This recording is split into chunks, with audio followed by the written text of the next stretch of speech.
Olá, meus amigos, nós estamos aqui, nesse momento, um pequeno probleminha aqui técnico, mas já vamos resolvê-lo. E enquanto se resolve o problema, nós vamos caminhando aqui, né, Tchê? Aproveitando que nós temos dois grandes oficiais das polícias militares de Rondônia já aqui com a gente, e enquanto nós aguardamos o Coronel Rildo, nosso já ex-subcomandante da Polícia Militar, mas com um grande prestígio e uma pessoa que vai nos ajudar muito aqui a prestar algumas informações importantes. Nós pretendemos, nessa noite, conversar com alguns amigos e principalmente sobre o papel das polícias militares na segurança pública. Então, nós convidamos o Coronel Nunes, que está na reserva da Polícia Militar de Brasília, foi o ex-comandante-geral de Brasília e também foi o comandante-presidente do Colégio Nacional dos Oficiais Comandantes Gerais de PMs e Bombeiros, né? É um homem de uma vasta experiência e muito compromisso com segurança pública. Da mesma forma, o Tenente-Coronel Spesh, né, que é da Polícia Militar do Rio Grande do Sul, também esteve presente aqui em Rondônia, já morou aqui em Rondônia, inclusive, daqui a pouco ele vai falar um pouco sobre isso, né? E também o Coronel Rildo, né, que nós estamos aguardando resolver um pequeno problema técnico para ele poder entrar junto com a gente. Mas enquanto nós aguardamos o Coronel Rildo, já vamos passando aqui para o Coronel Nunes para ele dar uma boa noite inicial para os nossos amigos aqui. Obrigado por ter vindo compartilhar com a gente a sua experiência de vida, Coronel Nunes. Primeiramente, eu quero cumprimentar o senhor, governador Daniel, nosso eterno governador das polícias, cumprimentar o Coronel Spete, o Coronel Rildo, dizer que é um grande prazer estar aqui, aprendendo mais um pouco com o senhor, né? Nós somos da polícia, mas aprendemos durante vários anos com o seu conhecimento, com essa amizade que o senhor tem das polícias militares. A gente sempre comentava com os outros comandantes que o senhor era o nosso comandante de todo o Brasil.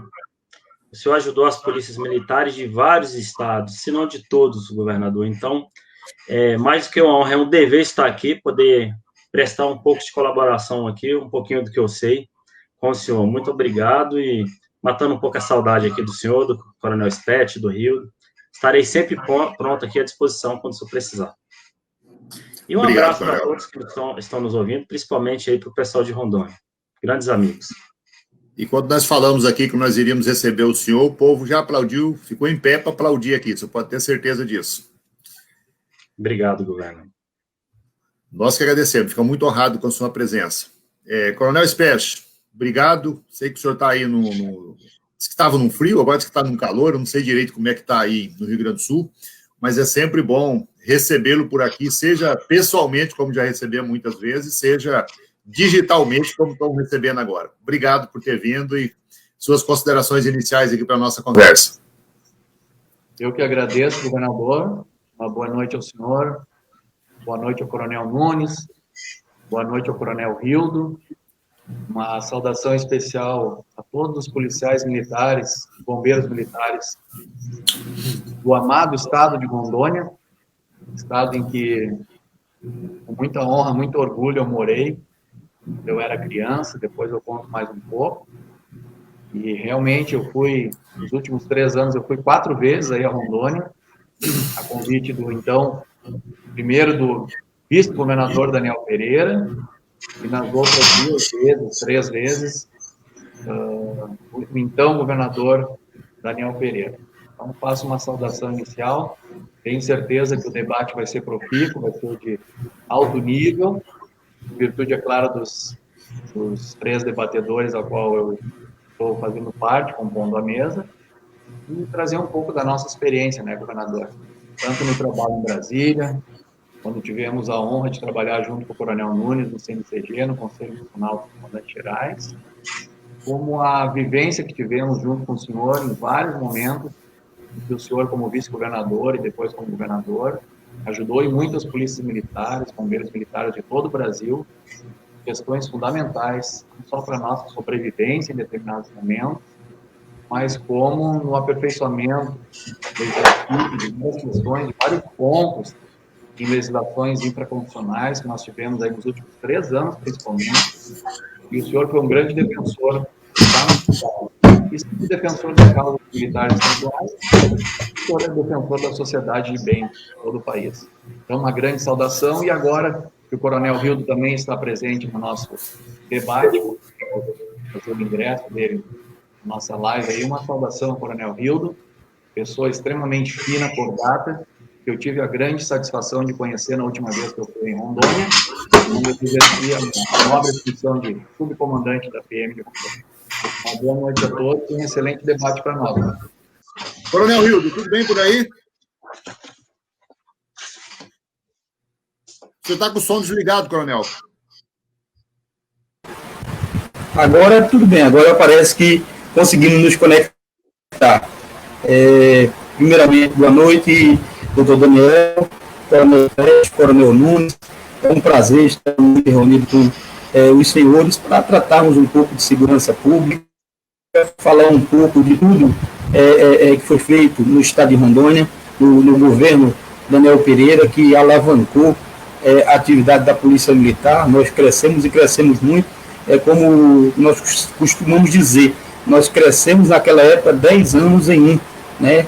Foi um período aproximadamente de um ano que a Polícia Militar de Rondônia cresceu, e cresceu muito no campo tecnológico, no campo operacional e ainda na valorização dos recursos humanos. Então, nós só temos a agradecer o governador Daniel Pereira por tudo que ele fez e por tudo que ele ainda continua a fazer pela segurança pública, como é o caso que nós temos conhecimento do trabalho desenvolvido em outras polícias, em outros estados, falando da importância da confecção do termo circunstanciado pelo policial militar, do resultado que isso traz para a sociedade. Então, fica aqui minhas saudações ao doutor Daniel Pereira, ao Coronel Espécie e ao Coronel Nunes. Obrigado, Coronel Rildo. O seu áudio, Coronel, continua com problema. Então, se a hora que o senhor falar, se o menino estiver falando, desliga ele, que eu acho que a gente se entende aqui. Aí. Bom, Coronel Nunes, nós vamos começar pelo senhor. Eu acho que o senhor está na mesma idade do Coronel Rildo, a patente é a mesma, mas o senhor foi comandante por mais tempo. Então, vamos começar pelo senhor. Se o senhor pudesse falar para nós um pouco do seu trabalho como comandante-geral, como é que... Bom, o senhor achar importante, e nesses 4 anos, o senhor foi durante o mandato inteiro do governador Hollenberg, o senhor foi o comandante-geral, né? Quase todo. Se o senhor pudesse fazer um resumo para nós e falar para nós quais foram os principais avanços que o senhor teve, e se quiser falar também dos principais problemas, eu acho que é sempre bom para nós, e a gente sabe que ser comandante-geral da PM em Brasília é missão dobrada, né? Porque todos os problemas que acontecem no Brasil deságua lá em Brasília. E nós acompanhamos esse difícil do senhor aí. O senhor, como a gente falava, era governador de todas as PMs, dado que o Spet falou, Rildo, o nosso governador, a gente queria ele para a gente, o governador Daniel, porque ele ajudou, de fato, as PMs em todo o país, enquanto vice-governador, enquanto governador, e continua nos ajudando. Então, governador, realmente, a PM de Brasília, ela é singular, porque para Brasília flui, né, todas essas manifestações. Brasília é o palco, né, das decisões políticas mais importantes. Nós temos os tribunais superiores, aqui é a sede dos 3 poderes, a primeira instância dos 3 poderes. Então, a polícia aqui, ela precisa de ter uma atenção muito grande. Nós temos aqui quase 200 embaixadas, organizações internacionais, nós temos os ministérios. Então, a polícia aqui, ela tem que ter um olhar atento para além do que as polícias fazem. Aqui em Brasília, nós temos essa singularidade de sermos a capital e também termos que lidar com essas questões bem sutis, né? Bem sensíveis. Mas a PM, ela, do DF, como em todo o Brasil, ela sempre está muito antenada com os desejos sociais. Nós, policiais, desde que entramos no primeiro dia na polícia, a gente passa a olhar a sociedade sempre com o olhar de o que a sociedade quer de nós, o que ela precisa de nós. Então, eu posso garantir, a gente conheceu todas as PMs do Brasil, algumas polícias do exterior, os policiais militares do Brasil são muito dedicados. E há hoje um forte trabalho nas polícias militares de qualificação, de tornar o policial cada vez mais capaz de cumprir essa missão tão árdua, que é defender a sociedade. Principalmente, né, Rio, do Coronel Spett, sabem muito bem disso, que a Polícia Militar, ela recebe o transbordo ou da falta, ou da ineficiência, ou quando falta, ou quando é ineficaz, ou quando não existe mesmo alguma política pública, quer seja na área de falta de trabalho, educação, saúde. Esses problemas sociais, invariavelmente, esse transbordo cai nas mãos da Polícia Militar. E há um tempo, e rapidamente, então, a sociedade, todos querem que a polícia resolva isso no mais rápido tempo. E quem está ali, nos chamamos de para-choque da sociedade, quem está ali recebendo essa demanda, esse transbordo todo, é exatamente o nosso policial militar, governador, que o senhor tão bem sabe. Então, a um tempo só, ele tem que dar resposta e resolver e tentar agradar as duas partes. Normalmente, no caso de crime, tem um transgressor, tem uma vítima. Então, não é fácil ser policial. O policial militar, a Polícia Militar é o órgão de controle social com maior capilaridade no Brasil. Estamos, sim, e somos a única instituição presente nos 5.570 municípios. De uma forma geral, podemos dizer que a instituição, e o senhor sabe disso, que os governos, os governadores, têm na mão, tanto para o serviço da segurança pública, para todos os outros serviços, na insuficiência ou na falência de outro órgão, a Polícia Militar, ela sempre atua de uma forma muito presente.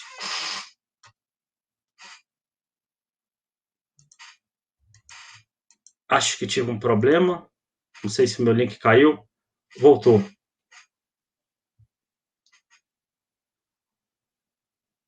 Você pode me ouvir? O link do senhor está desligado, o fone. Okay. Eu estou ouvindo bem. Ok, ele caiu um pouco o link. Estamos ouvindo. Então, aqui em Brasília, ao mesmo tempo que nós sofremos muito, certa vez eu falei essa palavra, essa frase, acabou saindo no jornal. Ser policial na Spett é um sofrimento apaixonante. E me perguntaram o que significa isso. Nós sofremos porque nós vamos na rua, estamos nas ruas e vemos os problemas, né, vemos os crimes, quando uma criança é vítima de algo, nos acidentes, nós socorremos as pessoas, né, Rio, de todas as horas, nós sofremos, mas nos apaixonamos em fazer isso porque nós salvamos muitas pessoas, nós resolvemos muitos casos, nós impedimos que muitos crimes aconteçam. Então, isso inebria de paixão todo policial, e sempre que ele entra na corporação, ele se apaixona por esse serviço, porque ele é o servidor de primeira hora para a sociedade. A PM é que a sociedade tem na mão para resolver qualquer coisa, seja na área criminal, na ordem pública, na questão de postura, na área de meio ambiente, na área de comércio irregular. Então, essa multiface que a Polícia Militar tem, e é o órgão de primeira mão, é o órgão imprescindível para a corporação. Fizemos muitas coisas aqui em Brasília, governador, desde a criação do Copom, que a gente estava há mais de 20 anos, muitas coisas foram feitas, na área de ensino, principalmente. Hoje eu tenho um enorme prazer em saber que praticamente todas as polícias militares do Brasil têm um nível superior para a entrada. Isso aumentou muito a qualificação dos nossos policiais. Mas o mais importante, se eu pudesse classificar, o mais importante da nossa gestão foi a implantação do TCO aqui em Brasília. O senhor nos ajudou, o senhor lembra? O senhor estava implantando em tempo recorde em Rondônia, nós implantamos aqui em Brasília, com a ajuda dos estados que já faziam, Rio Grande do Sul, o Spett veio várias vezes em Brasília, o senhor veio a Brasília, viu, Rio? O governador veio a Brasília nos ajudar, e hoje é uma realidade. Se eu pudesse classificar como a realização mais importante, foram muitas. Seria o TCO, porque nós, a partir do momento que nós completamos o TCO em todas as cidades, governador, nós tivemos um ganho de produtividade na ordem de 70% nas ocorrências em Brasília. Ou seja, passamos a fazer 70% a mais do que fazíamos. Um TCO que levava 6 meses para chegar da data da autuação na justiça passou a ser realizado em 40 dias em Brasília. Então, foi bom para a polícia, que ela pôde trabalhar mais, gerou uma satisfação no policial e ver que seu trabalho tinha um fim, chegava na mão do judiciário, e foi bom principalmente para a sociedade, que ela passou a ter maior atendimento, mais quantidade de atendimento, por parte desse órgão da Justiça Criminal que somos nós, a Polícia Militar. Então, governador, assim, preliminarmente, de tantas coisas que nós fizemos, nós pegamos aqui a Olimpíada, pegamos a Copa do Mundo em Brasília, pegamos aqui todo o impeachment da ex-presidente Dilma, que o senhor lembra, nós tínhamos manifestações aqui diárias na ordem de 200 mil pessoas. Então, as polícias militares no Brasil, elas garantem... Só peço licença para apresentar para os senhores o futuro comandante-geral da PM de Rondônia. Aqui, ó. Vem cá, filhote. Está com medo aqui. Vem cá só um pouquinho. É o meu neto que chegou aqui para se despedir para ir para casa, mas ele está assustado aqui. Tchau, beijo. Ele já pode ser de Brasília também. Olha lá, ele já é famoso no Facebook. Esse aí já é famoso nas redes sociais. Né? Olha, desculpa interromper. Estamos vendo um negócio com ele aqui. Eu costumava falar também, na realidade, é um assertivo, né? As polícias militares garantem a governabilidade nesse país, à medida que ela sustenta a democracia, sustenta a república. Nós tivemos manifestações aqui em Brasília, Coronel Rildo, de 250 mil pessoas, totalmente polarizado, e isso em todos os estados, as polícias militares garantem o direito à manifestação, o direito à expressão, mas, ao mesmo tempo, garantindo o direito das demais pessoas, garantindo os espaços públicos para a convivência pacífica. Temos problemas? Às vezes temos, mas no universo de milhões e milhões e milhões de ocorrências, são muito poucos os erros que nós cometemos, como todas as pessoas cometem. Preliminarmente, eu queria dizer para o senhor que o TCO está na ordem do dia como o mais importante para que a gente consiga avançar, governador, em mudar o nosso modelo policial, que nós que estudamos, trabalhamos há mais de 30 anos, sabemos que temos que chegar até lá. E o TCO é fundamental, é o meio do caminho para a gente chegar, então, o modelo de ciclo completo, que hoje já se debate no Congresso Nacional. Tenho certeza que no futuro próximo nós vamos chegar lá. Eu tenho certeza que todos os estados que estão fazendo o TCO estão tendo ganhos imensos com isso, em todos os sentidos. Poderíamos ficar aqui horas e horas e horas falando, mas o mais importante, para os estados que fizeram, eles sabem que é isso, o TCO. Obrigado, comandante.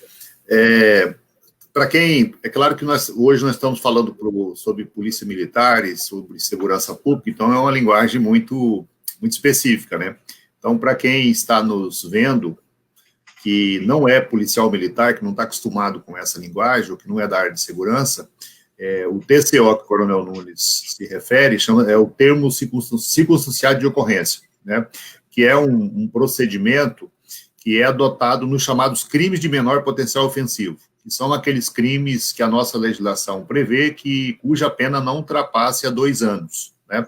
E, estatisticamente, 80% dos crimes praticados no nosso meio, na nossa sociedade, são crimes cuja pena não se aplica mais que 2 anos, né? Logo, são crimes de menor potencial ofensivo. E, só para ficar bem claro, aonde não se tem essa aplicação do TCO pela Polícia Militar, 100% dos casos são pegos pela Polícia Militar, são levados para uma delegacia de polícia, que aí você faz o trabalho da PM, daí a Polícia Civil faz o trabalho que a PM fez para depois mandar para o Judiciário Especial, Penal Especial, né? Que é o chamado, o juizado, que no caso civil chama o juizado de pequenas causas. Alguns estados, e o Coronel Espécie já vai abordar isso para nós, que foi o primeiro estado do Brasil a fazer, ele deu com o advento da Lei 9.099, ele deu uma interpretação nova ao conceito de autoridade policial, né? Como essa lei não traz o conceito, não define o conceito de autoridade policial, e aí um policial militar lá do Rio Grande do Sul falou, peraí, mas nós somos autoridade policial, e como de fato é. A Polícia Militar é mais que autoridade, é reconhecida como tal, e é de direito e é de fato, e é de direito. Aqui em Rondônia, nós temos 52 municípios, a PM está presente em 87 localidades, né? A PM e a Emater são as duas instituições públicas que estão presentes em maior quantidade de locais aqui no estado. Pouquíssimas, acho que nenhuma outra instituição, né? Só o serviço de educação que é tão universal quanto. Então, é muito interessante isso. É toda uma questão conceitual. Eu queria que o Coronel Espécie, que foi o estado onde surgiu a aplicação dessa metodologia, desse conceito pela Polícia Militar, e o Coronel Specht é também dirigente da Federação Nacional dos Oficiais de Bombeiros Militares e Policiais Militares, né, onde eu tive o prazer de conhecê-lo e ele veio nos ajudar a implantar esse modelo aqui, que o Coronel Hildo já vai dar uma abordada de forma mais profunda nele. Você poderia, Coronel Specht, trazer para nós um pouco do histórico, como é que foi no Rio Grande do Sul e a luta que os gaúchos, os brigadianos gaúchos tiveram para poder implantar isso no Rio Grande do Sul e que depois espraiou para o Brasil todo e nós tivemos o prazer de trazer aqui para Rondônia? Perfeito. Deixa eu só lhe perguntar como é que está o volume do meu áudio. Tá muito bom.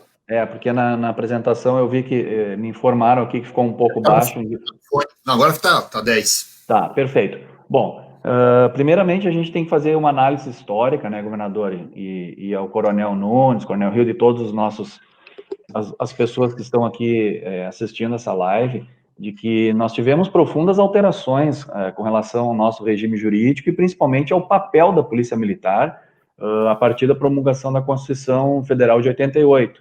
Né? Nós ficamos entre 64 e 88 numa égide muito fechada com relação a um controle muito rígido das Forças Armadas em vários aspectos, dentre os quais o aspecto da estrutura das polícias militares e bombeiros e até da nossa missão constitucional. E a partir do momento em que a emenda que a Constituição Federal de 88 ampliou o espectro e até a denominação e o alcance das nossas funções de apenas o policiamento ostensivo para uma polícia ostensiva de preservação da ordem pública, nós tivemos que nos adaptar, principalmente, na questão não só da nossa estrutura, como a questão da nossa formação e das nossas missões, né? E o termo substanciado, ele foi uma consequência natural das alterações legislativas que ocorreram, não só na matéria penal, como processual, penal e constitucional, no início da década de 90, que culminou com a promulgação da Lei 9.099, em setembro de 95, e ela deu uma vacância de 6 meses para a implantação. E aqui no Rio Grande do Sul nós tivemos a iniciativa do então Coronel Pena Rei, lá no município de Rio Grande, fica a 400 quilômetros de Porto Alegre. Ele começou, em acordo com o Ministério Público Local e Judiciário da comarca do município, a implantar o termo substanciado, a fazer a lavratura do termo substanciado pela Brigada Militar. A partir daí, outros municípios começaram a realizar o termo substanciado.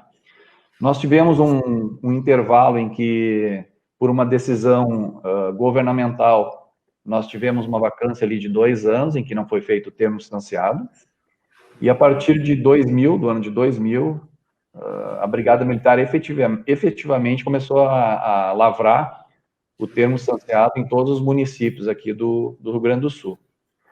E de forma, assim, bem sincera, governador, claro, no primeiro momento ocorreram problemas, né, em matéria de uma divisão de espaço institucional e funcional, mas com o tempo, a própria Polícia Civil aqui no Estado, ela entendeu, né, o aspecto legal da lavratura do TC e buscou um aperfeiçoamento nas suas áreas mais específicas, principalmente na área de investigação. Hoje a Polícia Civil aqui do Rio Grande do Sul possui um departamento de investigação de crimes financeiros, de crimes contra a administração pública, delegacias especializadas de homicídio em vários municípios. Então, isso foi uma consequência, inclusive, da ampliação do espaço que também a Polícia Civil teve para realizar essas missões. Como bem disse o Coronel Nunes, essas ocorrências de varejo, que é a ocorrência do dia a dia, né, a ocorrência de menor potencial ofensivo, ela na maioria das vezes, atendida pela Polícia Militar. Exclusivamente que a Polícia Militar é a polícia da preservação da ordem pública, é a polícia que está na rua atuando 24 horas por dia, e a polícia que se depara com a ocorrência, é a polícia que é chamada para atender as ocorrências. Esse é o primeiro ponto, né? Segundo ponto que é importante a gente deixar bem claro é que essa não é uma luta corporativa, né? Essa é uma luta de defesa, de melhoria de prestação de serviço para a sociedade. E o que a sociedade quer de nós é isso. Que ela, quando necessitar, ela demande o Estado, e o Estado tenha condição de, da melhor forma possível, de forma célere e de forma extremamente profissional, resolver o seu problema. Né? Resolver a necessidade que aquela pessoa está precisando naquele momento. Então, eu tenho certeza que esse é um dos pontos, o tempo distanciado é um dos vários pontos em que nós temos, com o decorrer dos anos, de melhorar para cada vez mais prestar um serviço de qualidade para a sociedade. Eu posso citar também a ampliação do requisito de ingresso, não só para os oficiais de vários estados, que possuem requisito de ingresso bacharelado em Direito, como requisito de ingresso de nível superior para os praças das polícias militares e bombeiros militares. Como bem falou o Coronel Nunes, nós temos algumas propostas de emenda constitucional tramitando no Congresso Nacional desde 2009, que se refere de ampliação de competências para todas as polícias do Brasil. Nós temos a nossa lei orgânica, que está desde 2001 tramitando no Congresso, o projeto de lei 4363. Por várias oportunidades, né, Coronel Nunes, nós tivemos a oportunidade de despachar esse projeto de lei, de fazer esse projeto de lei tramitar dentro do Congresso, principalmente na época em que o ministro Jugman era o ministro da Segurança Pública, nos ajudou também quando ele era ministro da Defesa, o Coronel Nunes, na época, era o presidente do CNCG, e num trabalho conjunto com o Coronel Marlon, da FENEM, por diversas vezes nós encaminhamos esse assunto, que para nós é de fundamental importância, para que as pessoas que não são, como o senhor disse, governador, não são da área, né, e não compreendem o estatuto das polícias militares e bombeiros, isto é, a lei orgânica, né, a lei que regulamenta a nossa carreira, a nossa profissão, a nossa estrutura, ela é um decreto-lei de 1969, né, o decreto-lei 667. Então, nós estamos buscando, há muitos anos, que esse decreto-lei seja substituído por uma lei federal, mais limpa, mais leve, mais arejada, mais moderna, que aperfeiçoe as relações, não só interna corporis, entre as pessoas, entre os integrantes das nossas organizações, como na melhoria, como na qualificação do nosso trabalho perante não só os outros órgãos de Estado, como principalmente prestação de serviço à sociedade. Então, esses são os primeiros pontos que eu entendo importante abordar, governador. E com relação à minha experiência de Rondônia, rapidamente, eu morei a minha mãe está online, ela vai me corrigir a data. Minha mãe, meu irmão, tem um monte de gente aqui me mandando mensagem, mas, se eu não me engano, nós saímos de Brasília em 77 ou 78 e moramos em Rondônia até 81. Meu pai era do Exército, na época era sargento de Matibel, de material bélico, e nós moramos 3 anos aí na Vila Militar do 5º BEC, do 5º Batalhão de Engenharia e Construção. E na primeira vez que eu fui aí, em 2015, se eu não me engano, o Moretti, né, que era o seu motorista lá na Casa Militar, ficou com a missão de me levar até as 2 casas que eu morei ali na Vila Militar. Então, para mim, o Rondônia é o segundo estado do meu coração. Eu adoro esse povo, adoro essa cidade, adoro esse estado. Eu fui muito feliz aí, juntamente com a minha família. E cada vez que eu vou aí reencontrar os amigos, é uma satisfação muito grande. O senhor sabe disso, porque o senhor é meu amigo, né? E para finalizar a introdução, não posso deixar de agradecer ao Marcelo, nosso grande major, Marcelo. Cada vez que eu vou aí em Rondônia, o Marcelo é um posto, né? Eu cheguei aí, ele era primeiro-tenente, a segunda vez que eu fui, ele era capitão, agora ele é major. Acho que a próxima vez que eu for aí em Rondônia, o Marcelo já é coronel. Mas é uma grande personalidade, um oficial de elite, realmente, não só do estado de Rondônia, mas de todo o Brasil. E o senhor está de parabéns também, porque o senhor escolheu o Marcelo como assessor. Então, grande satisfação e um abraço a todos, à disposição. Obrigado, coronel. E faço minhas suas palavras com relação ao hoje Major Marcelo, e realmente espero que ele seja coronel muito em breve, porque evidentemente, não só por ele, mas a turma do concurso dele são pessoas muito especiais. Também faltaram, governador. Você também, Coronel? Claro, O Marcelo está nos vendo nesse momento, um abraço muito grande. E só uma observação, Coronel, acho que é sempre bom fazer. Na verdade, eu não escolhi o Marcelo para trabalhar comigo. Foi a providência divina que fez isso, porque no dia 1º de janeiro de 2015, eu fui tomar posse, eu e minha esposa, e veio uma equipe da Polícia Militar para nos conduzir até o local da posse. E eu não tinha um ajudante de ordem escolhido. E eu nunca escolhi um ajudante de ordem. O Marcelo veio e ficou do primeiro momento do meu mandato até o último dia do meu mandato me ajudando, né? E aí, no primeiro momento, ele chegou, era... Como todos os bons militares, são muito atenciosos, muito educados, né? Eu tive o prazer de trabalhar com militares das polícias militares, do Corpo de Bombeiros, das Forças Armadas, Exército, Marinha, Aeronáutica, são homens e mulheres de condutas exemplares, né? E o Marcelo representa muito bem isso. Então, eu fui pedindo para ele ficar, e ele até oficializei como ajudante de ordem, depois virou meu chefe de gabinete, do vice-governador, depois virou o chefe de gabinete do governador, e esse trabalho de segurança pública, quem me ajudou a enxergar a necessidade dele foi o Marcelo, porque eu não, apesar de formado em Direito, eu não tinha, porque a gente não aprende isso na escola, até porque não tem coronel da PM nem de bombeiro dando aula para a gente, né? Então a gente não aprende nada sobre isso no curso de Direito, passa por cima lá de alguns aspectos. Então o Marcelo me ajudou demais, então faço minhas palavras e eu nunca vou poder agradecer o Marcelo o tanto que ele nos ajudou, não só a mim, sempre levando em consideração o seguinte, eu sou de uma corporação da educação e eu sou classista, só que eu acho que a gente não pode, a nossa função é ser prestador de serviço público, seja segurança pública, seja saúde, educação. Então, nós temos que buscar todas as condições possíveis para os profissionais que atuam nas nossas corporações, mas sem perder de vista que nós não trabalhamos para nós mesmos, trabalhamos para a sociedade, né? Então, o termo circunstancial de ocorrência, ele é uma ferramenta que é boa para os profissionais fazerem o seu trabalho e é melhor ainda para a sociedade. Já já a gente aborda um pouco mais disso. Mas o Coronel Rildo é professor, né, em várias áreas, e foi um dos pioneiros, sob o comando dele, a gente conversava sobre isso hoje, que antes de nós instituirmos a política do termo circunstanciado aqui como política pública, os comandados dele já faziam isso lá para o Colorado, Cerejeira, Chupinguaia, lá na região sul do estado. E eu vou aproveitar para ele fazer uma retrospectiva disso para nós, do tempo que ele estava comandando lá em Vilhena.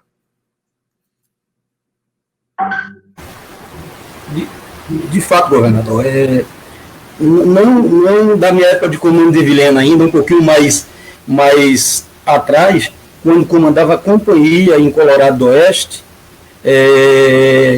logo depois do advento da lei, 9.099, o juízo da comarca, doutor Assir Teixeira Grécia, ele, como era responsável pela comarca de Colorado do Oeste, que abrangiu os municípios de Colorado, Corumbiara e Cabixi, ele fez lá um provimento na comarca e permitiu com que a Polícia Militar, naquela época, já em 2008, 2009, lavrasse o termo circunstanciado de ocorrência. Então, o policial militar não necessitava mais sair de Corumbiara, 60 quilômetros de estrada de chão, ou 90 quilômetros vindo por Cerejeiras, nem tampouco sair de Cabixi para trazer uma ocorrência. Ele lavrava o termo circunstanciado, a parte era compromissada e já ficava agendada a sua audiência no fórum.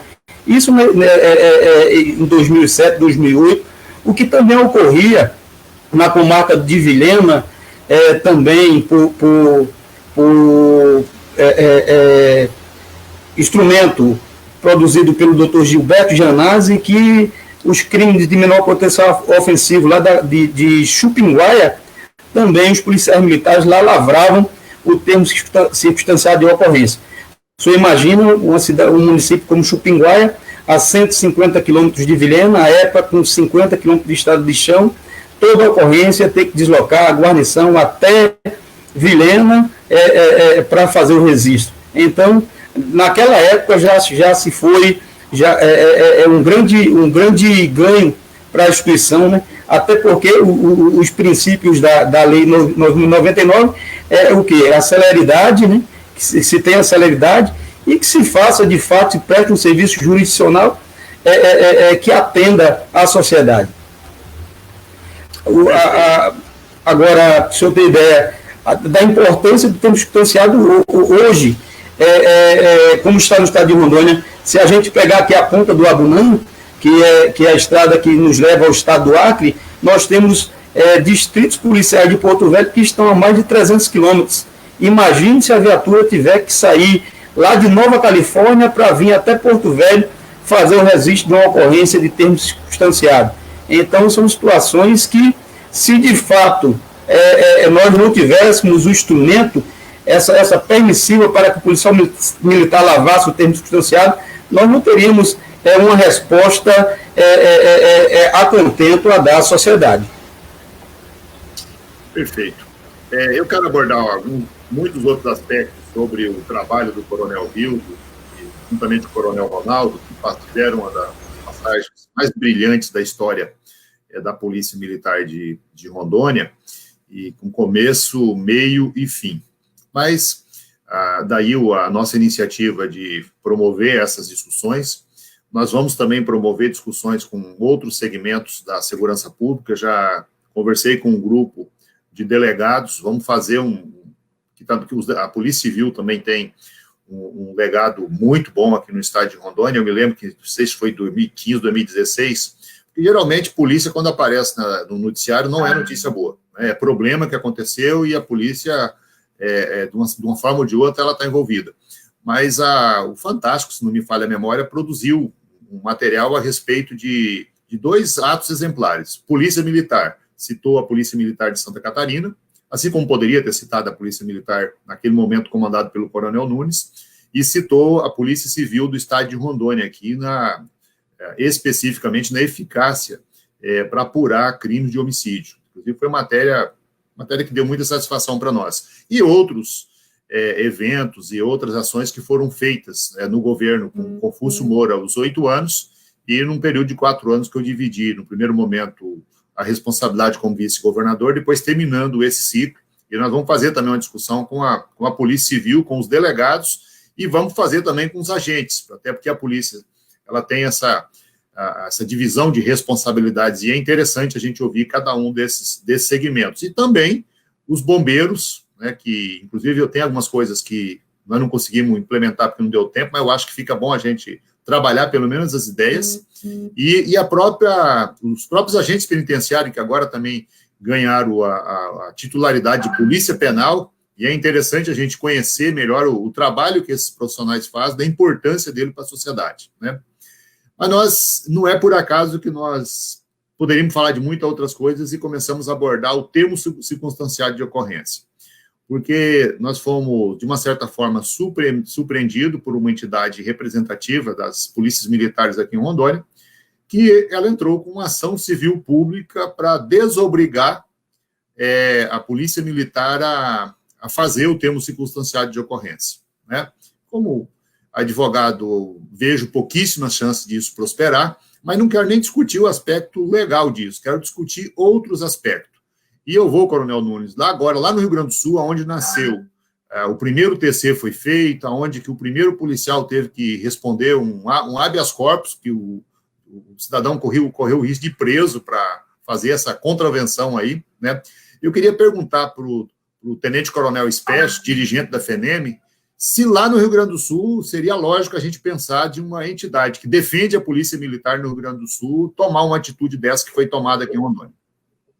Pois é, uma situação bem delicada e bem sensível, né, que teria que ser analisada assim, de forma mais profunda, as razões para que essa ação fosse tomada, mas o importante é que fique bem claro, né, governador, para todos os nossos ouvintes, todas as pessoas que estão nesse momento assistindo essa live, que nós já temos decisões judiciais do STF que não legalizaram, mas que permitem que não só a Polícia Militar, como a Polícia Rodoviária Federal lavre o termo circunstanciado.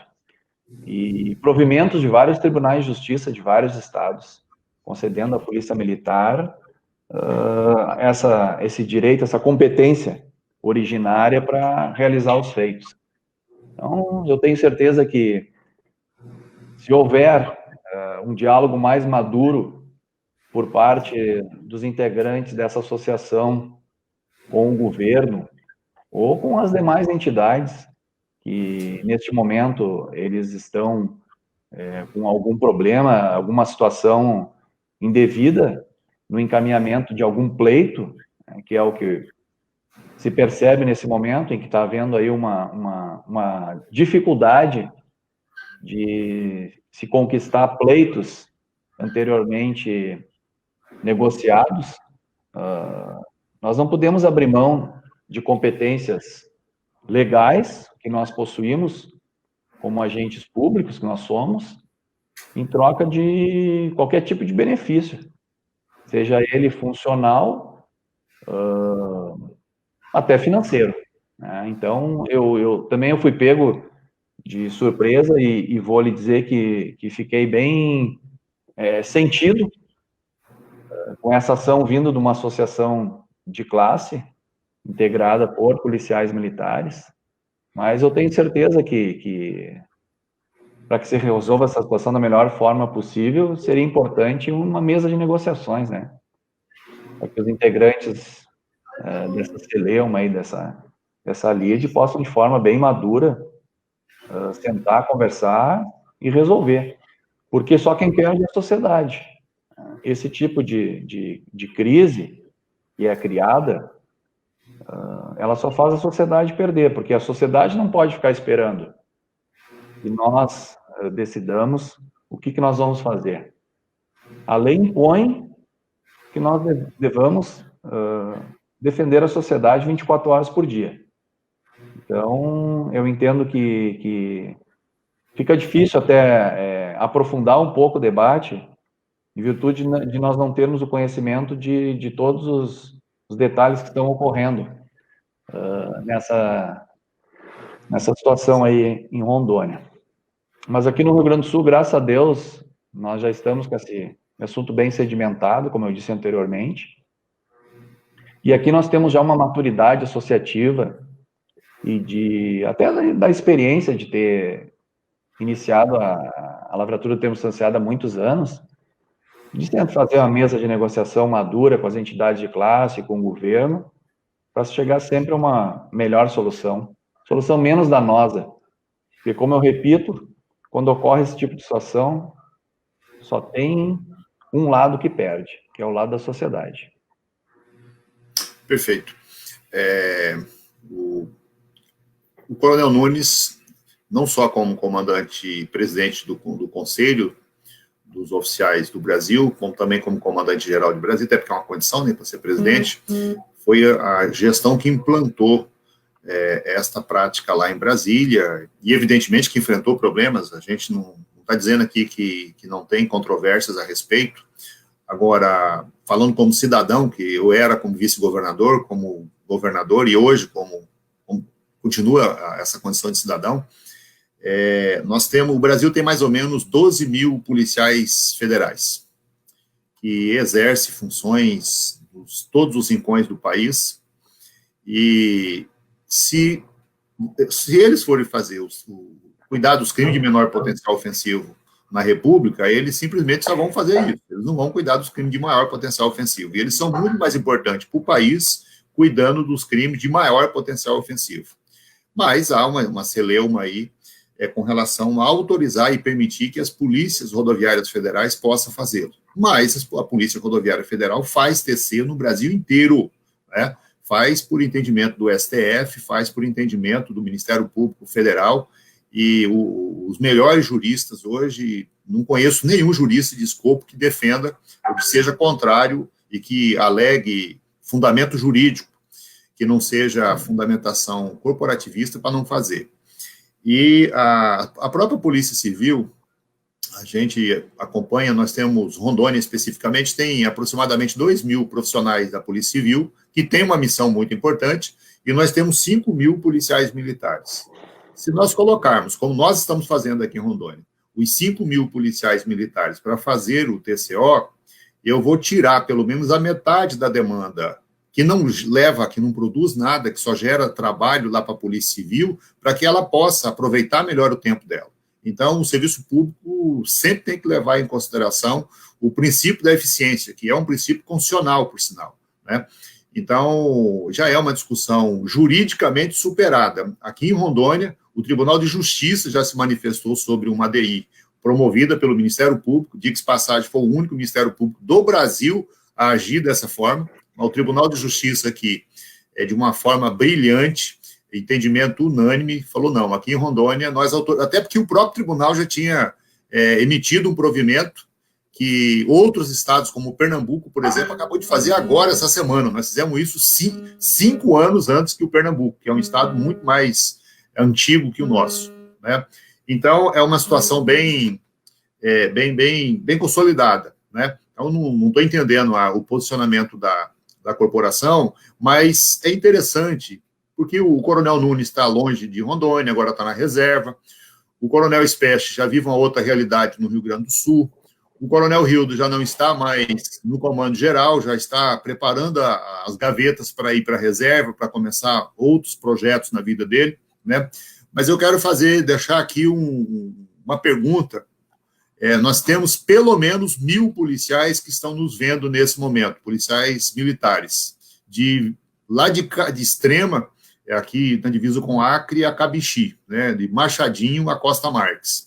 Eu gostaria que vocês me mandassem mensagens no sentido de que está certo a gente defender o termo circunstanciado ou estamos errados? Do ponto de vista prático, para você que está aí na ponta, que está prestando serviço, né? Porque, às vezes, eu posso ter apaixonado por uma ideia e essa ideia, ao invés de ser benéfica para você, ser prejudicial. Porque, apesar de conta, o papel de uma entidade classista, como é a entidade que nós tivemos a iniciativa dessa ação judicial, é proteger os seus filiados, né? Eu queria entender no que os filiados vão ser protegidos se eles deixarem de fazer TC aqui no estado de Rondônia. Mas eu gostaria de perguntar ao Coronel Rildo, que foi um dos apaixonados por essa proposta, como já nos falou aqui, ele começou a trabalhar nela antes dela ser institucionalizada, e no momento que nós trabalhamos para instituí-la, né, desde 2015 que nós começamos esse processo, vários comandantes gerais e subcomandantes deram a sua contribuição, né? O Coronel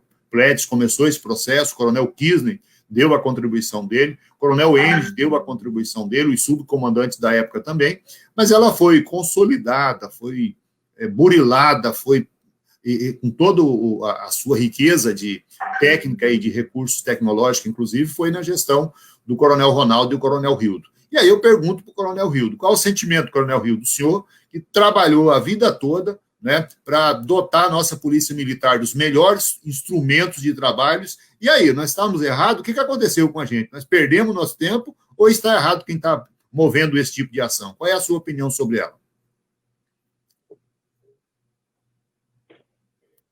Liga o áudio, comandante. Ok, liguei. Doutor Daniel, como o senhor falou, eu acredito que nós estamos certos quando defendemos o termo substanciado de ocorrência. De fato, de início, por parte da tropa, houve uma resistência, porque é natural a resistência de tudo que é novo. Mas, andando aqui pelo Estado, que fiz isso e muito quando era subcomandante, ao conversar com a tropa, hoje se falar que nós vamos parar de usar o sistema mobile, que nós vamos deixar de fazer o termo substanciado, vai ser um prejuízo para a tropa, com certeza. Por quê? Porque hoje as ocorrências são registradas de forma mais célere, o policial está mais tempo voltado para a rua, né? Ele não está perdendo tanto tempo na delegacia. Acredito que essa associação que entrou com essa ação civil pública que o senhor falou, não vai lograr isso. É como o senhor disse, tem um provimento do tribunal que já reconheceu da legalidade do termo circunstanciado. Como o Coronel Specht falou, são várias decisões do STF reconhecendo da legalidade, lá do artigo 69, quando amplia o conceito da autoridade policial para permitir que o policial militar lavre o termo substanciado. Então, eu vejo que para a tropa, nós pararmos de realizar a confecção, a lavratura do termo circunstanciado é andar para trás. Então, Coronel Hildo, Coronel Nunes e Coronel Specht, hoje à tarde, eu entrei em contato com alguns comandos de batalhões. Aqui em Porto Velho, o 9º Batalhão, que foi nós que criamos, que tem a região mais extensa do estado, eles que cuidam, juntamente com Ariquemes, o Major Amorim aqui, o Major Robson em Ariquemes, e... gente, eu fugi o nome aqui do nosso comandante lá de Vilhena. Estou ficando velho mesmo, eu acabei de falar com ele agora. Carvalho, Major Carvalho. Desculpa, Major, é porque é coisa de velho mesmo, vai cair no cabelo e o juiz vai indo junto. Pois bem, eu pedi para eles entrarem em contato com o pessoal deles e nos mandarem os posicionamentos deles, que eu ia tornar público aqui. O posicionamento dele foi, olha, esse negócio de tecer uma enganação, acaba com isso, eu vou lá junto com a associação defender a ação civil pública junto com eles. Agora, se eles me falarem que é o contrário, assim como eu defendi para manter, eu vou para lá, como amicus curiae, ajudar a fazer a defesa do TC, porque não é um negócio corporativo. Estou fazendo defesa do interesse da sociedade. Mas vamos ver o que algumas pessoas nos mandaram. O soldado Rezec, ele mandou para mim a seguinte mensagem. Vamos lá. Boa noite, governador. Sou policial do distrito de Rio Pardo. Rio Pardo é aqui um local encravado dentro de uma reserva, de uma área nacional aqui, de difícil acesso. Sou policial tal, cerca de 160 quilômetros de Porto Velho. TCO, além da economia de combustível e das viaturas, diminui o trânsito nas BR, assim, trazendo mais segurança para o policial. Veja bem, ele fala do aspecto de economia, mas ele fala de um aspecto muito interessante, trazendo mais segurança para o policial. Segurança para o policial. Ou seja, ele evita de ficar andando em estradas ruins, ou até mesmo na rodovia, que não é boa, né, deixando de expor a vida dele, dos companheiros dele, nesse trânsito necessário. Assim, trazendo mais segurança para o policial. Foram inúmeras situações onde a vítima não tem necessidade de ficar sendo conduzido até a capital para coisas simples. Vamos pegar o que o Rezec aborda para a gente. E aí, Coronel Nunes, o senhor, com a sua experiência de comandante-geral, tem alguns casos concretos que o senhor, na sua vivência de policial e de comandante, pode citar, além dessa questão do ir e vir, né, do desgaste disso, mas concretamente no momento da abordagem, tem alguma situação que o termo circunstanciado muda comportamento e ajuda ou não a corporação, os policiais que estão na linha de combate lá na frente? Com certeza, governador. Nós temos aqui centenas, milhares de casos de como o TCO agiu em defesa, né, em benefício da polícia e, consequentemente, da sociedade. Antes de tudo, eu quero dizer, e o senhor falou isso na preliminar, o TCO é política pública, é efetiva política pública na segurança da sociedade. E política pública é o quê? É o Estado em ação. Um governo, uma pessoa que conhece a segurança pública e vê o que significa o TCO para o sistema de justiça criminal como um todo, porque a Polícia Militar atende, mas esse processo, esse termo que o policial lavra, vai chegar na mão do Poder Judiciário, e temos até a Polícia Penal, se for o caso, para fechar a cadeia da justiça criminal. Então, nós temos aqui milhares de casos que mostram como o TCO é benéfico. Isso em todo o país. A gente teve a oportunidade de viajar para vários estados.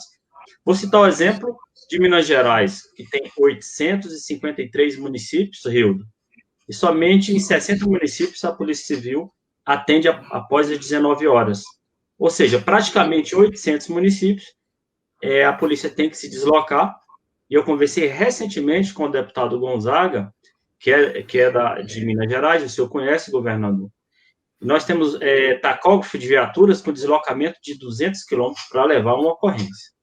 Em certa ocasião, isso é fato, a viatura no deslocamento capotou, morreram os policiais, morreram a vítima e morreu o autor. Agora, aqui em Brasília, eu tenho uma foto com 9 viaturas paradas em uma delegacia. Isso momentos antes da gente fazer o TCO. A primeira ocorrência desse dia, porque eu recebi dos policiais, a viatura ficou 14 horas parada, ou seja, Hildo, passou o plantão, que nossos plantões de viatura no Brasil todo normalmente são de 12 horas, na verdade, Então, passou o plantão, a segunda ocorrência foram 12 horas, 9 viaturas à noite. Aqui as viaturas à noite são 3 policiais. Então, nós ficamos com 27 policiais parados, sem produzir nenhum trabalho para a sociedade. Eles pegaram a ocorrência, foram para a delegacia e ficaram esperando até desenrolar. Então, independentemente da ocorrência, ela não passa uma na frente da outra. Então, se for uma ocorrência simples, e tem a primeira que chegou, o último vai ter que esperar 5, 6, 10 horas. O senhor sabe o que significa que está acontecendo no Brasil, governador? Nós temos uma subnotificação imensa, é um assunto que demanda, assim, horas e horas de debate, é algo muito sério, uma bola de neve que vem ocorrendo no Brasil, da população não acreditar no sistema de justiça criminal. Não estou falando mal de nenhum sistema, mas o sistema de justiça criminal é composto de polícia militar, polícia civil, polícia federal, polícia rodoviária, Ministério Público, defensoria, e culmina para chegar, né, o processo, a peça no judiciário. E, finalmente, o sistema penitenciário. Todos perdem à medida que você retira a polícia militar da rua para ela ficar parada. E nós temos milhares, talvez 7 milhões de casos ao longo de toda a nossa história. Mas eu tenho outro caso aqui, outro trabalho que nós fizemos. Os homicídios no Brasil são praticados... 70% dos homicídios no Brasil, em média, são praticados com o uso de arma de fogo, governador. Em Rondônia, Rio, dá um pouquinho a menos de 70. 68. Eu fiz essa pesquisa hoje. É um trabalho, né, de 2001 a 2014.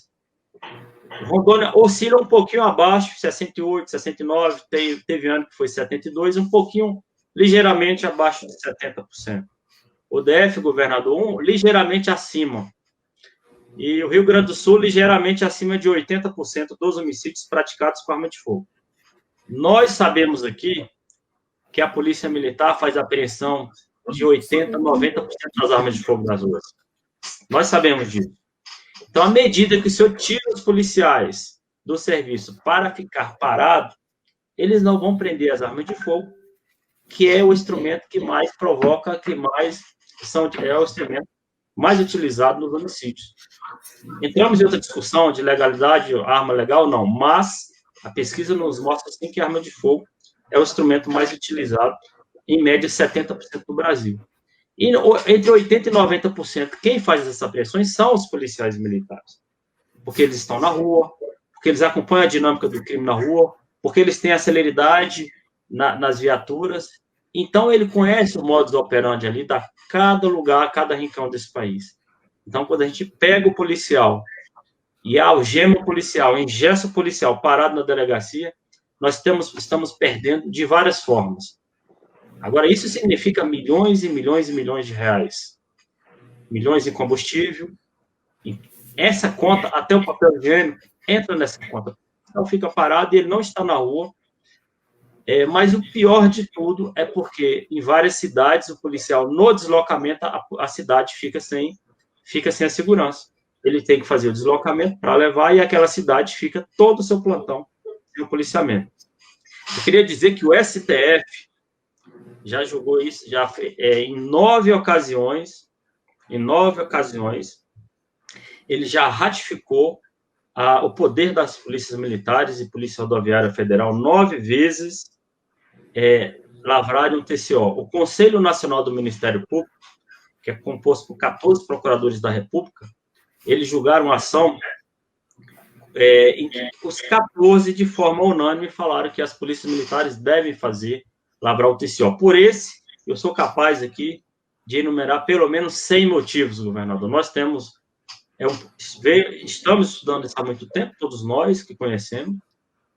Então, sem querer ser o dono da verdade, é muito estranho alguém ser contra algo tão benéfico para a sociedade, tão benéfico para os policiais, porque os policiais sempre fizeram o TCO.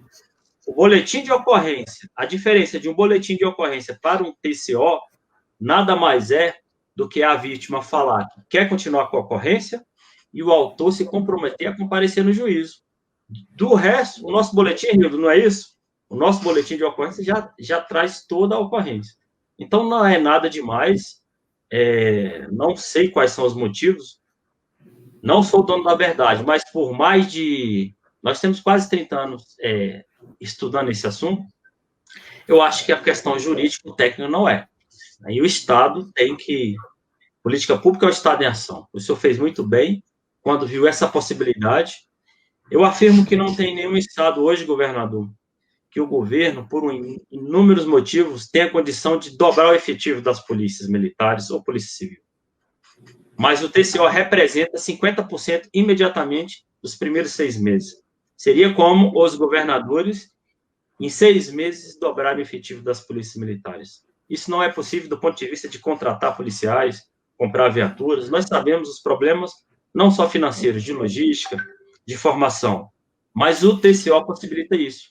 Aqui no DF, depois de um ano, quando nós ajustamos em todas as cidades, porque nós começamos apenas com uma, fomos espraiando isso para as demais, recebemos elogios. Até hoje, Rildo, não voltou sequer um TCO, depois de 4 anos de TCO lavrando em Brasília, até hoje não voltou sequer um TCO, pelo contrário, somente elogios. E eu acompanho isso em todo o país. São elogios, nós temos nossas dificuldades, mas o policial é muito aguerrido em fazer essa prestação de serviço. Então, não existe uma motivação, eu não conheço uma motivação que não seja uma questão fora da técnica, fora da jurídica, para que o policial não faça o TCO. Vai na contramão do que o mundo inteiro faz. Eu costumava falar, para encerrar, governador, já passar aqui que o mundo inteiro trabalha em modelo de ciclo de polícia completo, com exceção do Brasil. Com exceção do Brasil. Era o Brasil e 2 países da África, agora é só nós. O senhor sabe que a Guiné-Bissau já faz... agora, eu tive na embaixada, já pediu as reuniões aqui em Brasília, a Guiné-Bissau já faz um modelo de ciclo completo. Só falta agora saber Cabo Verde, né? Mas é uma ilhazinha muito pequena aqui na costa da África, mas eu costumava finalizar, se o Brasil tiver certo, nesse modelo de polícia completo, todo mundo vai estar errado. Verdade. Será que o Brasil é o único certo nesse planeta? Nessa forma de atuar? E o TCO é só o embrião disso. Eu tenho certeza que a população não vai querer esse retrocesso em Rondônia, a polícia não vai querer esse retrocesso, a sociedade, o judiciário não vai acolher essa pretensão, porque, mesmo sem conhecer, eu arrisco dizer, ela não tem fins técnicos e jurídicos. Devem ser algo desconhecido que a gente não sabe no momento. Antes de passar aqui para o Coronel Specht, eu vou ler uma mensagem que chegou para mim aqui. A pessoa não se identificou, mas ele pode vir a fazer. A mensagem é o seguinte: boa noite, senhor. Vendo a live, agradeço pela disposição e trabalho árduo na implantação do TCO para o PM. Aqui na ponta do Abunã, para o Coronel Specht, para o Coronel Nunes, nós estamos falando de algo que dá quase 400 quilômetros de Porto Velho. E é município de Porto Velho, lá na fronteira com o Acre, dependendo do momento. Aqui na ponta do Abunã, tanto para as guarnições quanto para a sociedade, o TCO tem sido eficaz e positivo para a celeridade do serviço público. A interação e a acessibilidade são incomparáveis. Pontos positivos são todos os possíveis. Então, parabéns e que venha mais modernização. Então, quero agradecer a pessoa que me mandou. Se ele quiser mandar o nome até para mim registrar aqui, eu vou até mandar a mensagem de volta aqui para ele registrar o nome, porque a mensagem dele foi muito bem feita.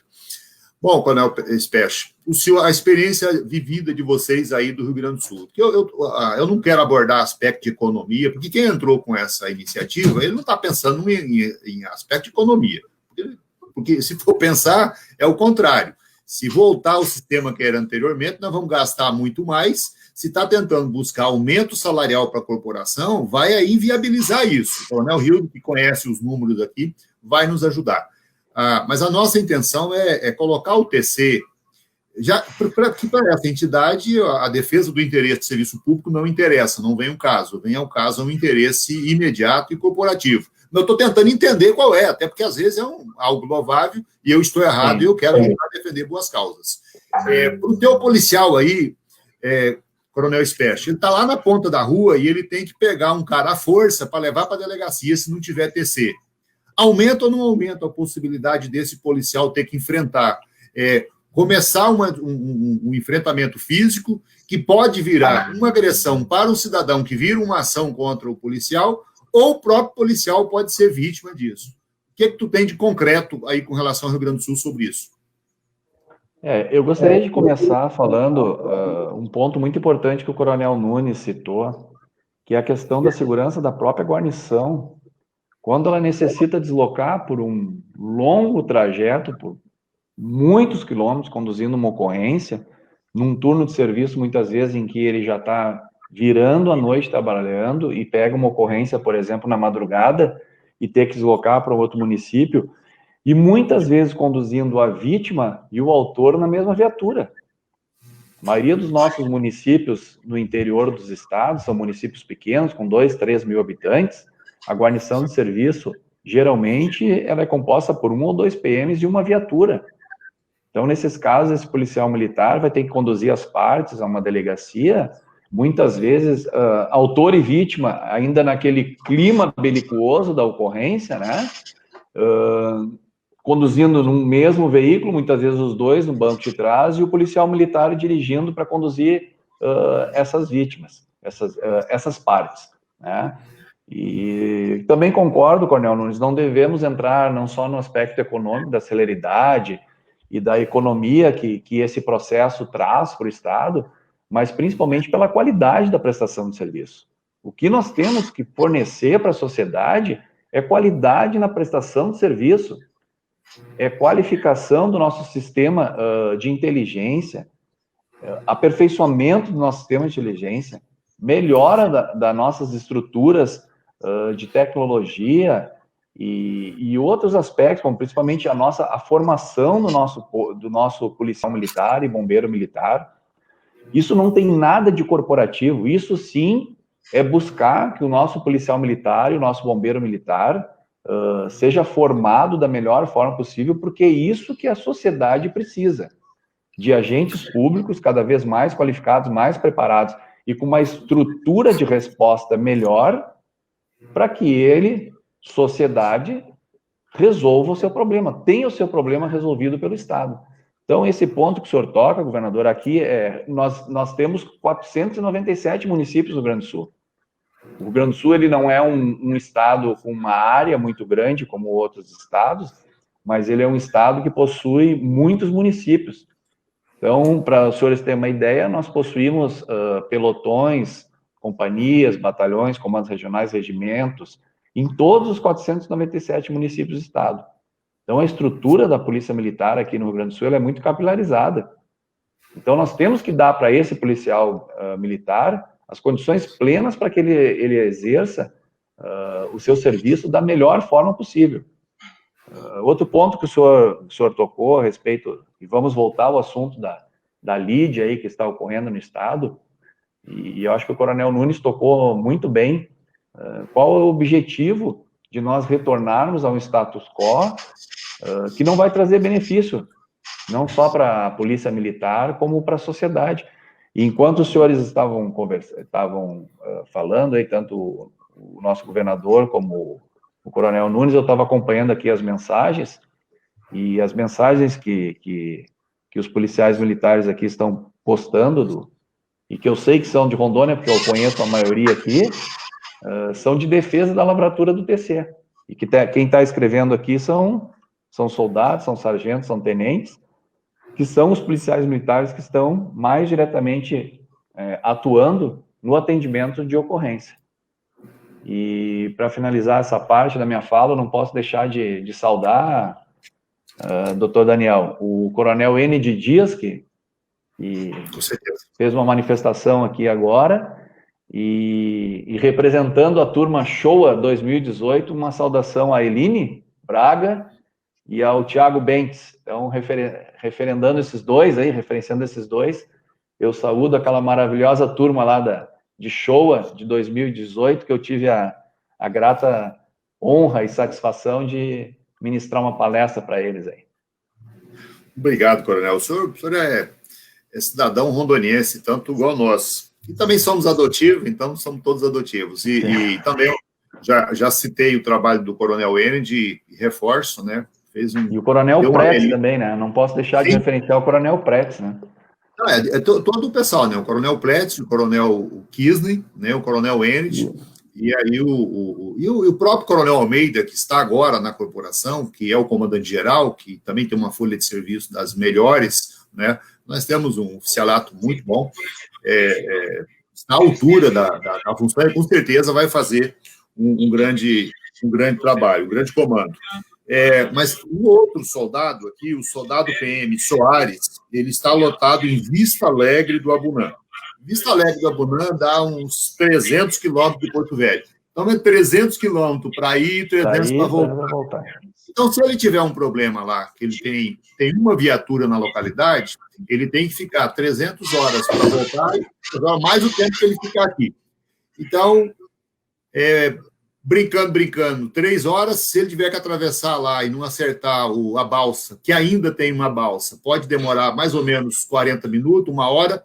Então, essa viagem pode demorar em torno de 4 horas para vir, 4 horas para voltar, mais o tempo para... Ou seja, 4 para vir, 4 para voltar, já foi o turno dele, né? E ele tem que ficar esperando uma delegacia aqui para poder simplesmente o delegado olhar para a cara do cidadão e falar: meu filho, você concorda de comparecer em juízo? Concorda. Então pode ir embora e comparece no juízo o dia que o juiz designar. Não pode o policial militar fazer isso lá na ponta? É o que nós estamos fazendo aqui? Isso não é absurdo nem usurpação de competência. Isso é atitude de inteligência. Vou ler aqui o que o soldado F. Soares diz. Boa noite, governador. Gostaria de enaltecer o trabalho de Vossa Excelência junto à PM Rondônia com a implantação do TCO. Ressalto que tal instrumento é de primordial importância em nossa labuta diária. Sou PM da região da Ponta do Abunã. Graças ao TCO, evitamos muitas vezes um deslocamento até Porto Velho, ou seja, mais de 300 quilômetros de distância, evitando com isso que a localidade fique sem policiamento devido à ausência da guarnição policial. O Soares, além de levar em consideração o conforto dele como policial, que tem que ser levado em consideração, porque uma coisa é você fazer uma viagem de 300 quilômetros e ir de volta um dia. Agora, outra coisa é todo dia que você vai trabalhar, você tem que fazer. Isso é um desgaste que tem que ser levado em consideração, né? O risco, o fato narrado pelo Coronel Spetch, que você tem que levar o agressor e a vítima junto, né? Então, é um contrassenso você pensar diferente disso. Mas, se tiver alguém que defende por razão lógica, a gente quer ouvir, que até, apesar de conta, a gente não é dono da verdade, a gente pode estar errado. Mas, Coronel Hildo, fazer o TCO é um avanço. Tirar a burocracia da Delegacia de Polícia Civil e levar esse processo direto para o Juizado Especial é um avanço. Mas aqui em Rondônia, nós só não mudamos a burocracia de destino, nós mudamos a forma de como fazer isso. Eu queria que o senhor falasse para nós como é que era uma ocorrência policial antes e como é que passou a ser a partir do momento que nós adotamos o mobile aqui. E por que eu estou fazendo questão de observar isso? Primeiro, pela celeridade, e um dos motivos que eu ouvi de dizer que a gente não podia fazer TC é que o policial militar não dava conta de fazer o registro da ocorrência de forma adequada. Isso não era verdade, porque quem fazia registro na delegacia era escrivão de polícia, que tem 2º grau, com a mesma exigência do policial militar, né? Mas, quando nós criamos o TC, aí o Coronel Hildo faz para nós uma exposição do que significa isso feito com o mobile, em termos de ganho de tempo, de agilidade e de eficiência. Por favor, Coronel Hildo. Só de forma preambular, eu vi um comentário aqui falando sobre o registro das ocorrências agora no período da pandemia da Covid. É interessante que se diga que depois desse período nós já temos mais de 1.200 TCOs lavrados com base no artigo 268 do Código Penal. Então, são situações que, se nós não fizéssemos o TCO, as delegacias estariam abarrotadas com esse tipo de ocorrência. O senhor pede para falar do sistema mobile. A importância do sistema mobile para o policial militar foi uma coisa excepcional. Por quê? Porque o sistema mobile ele permite que o policial militar faça, de fato, o Coronel Spetch já escreveu sobre isso, quando fala sobre a lavratura do termo substanciado no capô da viatura. Então, de fato, através do mobile, o policial militar ali, ele levanta todos os dados, ele, se for preciso, ele tira fotografia, ali, se for preciso, ele faz filmagem, ele grava o depoimento das partes. Então, é um sistema no qual a ocorrência sai completamente fechada e de forma precisa, né? Não é o que o policial escreve da ocorrência, é o que a vítima, é o que a parte diz da ocorrência, que o sistema mobile consegue fazer esse registro com essa precisão, que facilita, lógico, na hora do juiz decidir, nas horas das audiências, dentro de uma forma mais precisa, de uma forma mais lógica e de uma forma mais racional. Por quê? Porque antes, como nós fazíamos? Antes a polícia militar chegava no local de crime, conduzia os presos até a delegacia, numa antessala fazia um boletim de ocorrência policial, esse boletim era entregue ao agente de plantão, esse agente de plantão simplesmente transcrevia o que a polícia militar tinha levado no BOP, e ali ia se verificar se o delegado iria ou não fazer o flagrante, se fosse caso flagrante, ou então optar ou não pela lavratura do termo substanciado. Hoje, com o sistema mobile, as informações coletadas, carregadas, já vão direto para o Ministério Público, direto para o Judiciário. Então, quando o Ministério Público vai para a audiência preliminar, ela já tem as informações precisas, inclusive com os vídeos das falas dos envolvidos nas ocorrências. Perfeito, comandante. Nós recebemos aqui muitas mensagens e eu recebi aqui, essa aqui é muito comprida, vou pegar uma mais curta aqui. O Major Amorim é o comandante aqui em Porto Velho do 9º Batalhão, né? E nós não sabemos se nós acertamos, se nós erramos, Coronel Nunes e Coronel Specht, mas nós tínhamos 8 batalhões e foi feito um trabalho de ordem técnica e nós criamos mais 3 batalhões. Então, nós criamos o 9º Batalhão, que é aqui em Porto Velho, criamos o 10º Batalhão, que é lá em São Miguel do Guaporé, que era uma região de mais de 400 quilômetros, que tinha que se reportar tudo lá na ponta da linha, era, do ponto de vista administrativo, bem esquisito. Então, nós levamos a PM bem para o centro da BR-429, né? E serviço de primeira qualidade, era uma região de extrema violência camponesa, né? Invasão de terra, uma verdadeira zorra. Isso acabou lá na 429, né? O Coronel Ronaldo e o Coronel Hildo, os caras estão com vontade de fazer estátua para eles em todo canto lá. E isso foi em função da ida do 10º Batalhão para lá. E criamos também o batalhão em Rolim de Moura, onde está agora o capitão Campos, o Major Campos, né, que está como oficial lá. Você quer falar alguma coisa, Coronel Hildo? Então, por favor. Lembrando também da criação do Batalhão de Operações Especiais, Batalhão de Trânsito e do BP Choque, que antes nós só tínhamos a companhia ACOI. Nós vamos sair um pouco daqui a pouquinho, já estamos lá caminhando para o final, mas o senhor vai ter que fazer um resumo para nós. Vai ser 3 horas de live, mas fazer o quê, né? Por que o senhor foi fazer tanto pela corporação? Né? Eu vou ler aqui um texto do comandante, aí é o comandante do batalhão, né? Nós tivemos o depoimento de quem está lá na ponta. Eu tenho pelo menos uns 10 aqui, é que não dá tempo da gente ver. E durante a exposição da live tem muitos, né? Até agora, nenhum mandou um argumento sequer contrário ao termo circunstanciado de ocorrência. Mas a gente está esperando, porque daqui a pouco tem um argumento tão bom que esses argumentos que a gente viu, da segurança do policial do ir e vir, do risco dele ter que fazer um enfrentamento desnecessário, desgaste, perda de tempo, perda de aumento de despesa para a sociedade, nada disso interessa. Daqui a pouco tem um tema tão importante que nos convence, o Coronel Nunes, o Coronel Specht, o Coronel Hildo, e eu tenho que ficar quieto, porque eu não entendo nada de segurança pública, por que que eu tenho que me meter nesse negócio, né? Mas eu vou ver aqui o que fala o Coronel Amorim, né? Ainda não Coronel Amorim, o Major, né? Vai ser coronel em breve, com certeza um grande coronel.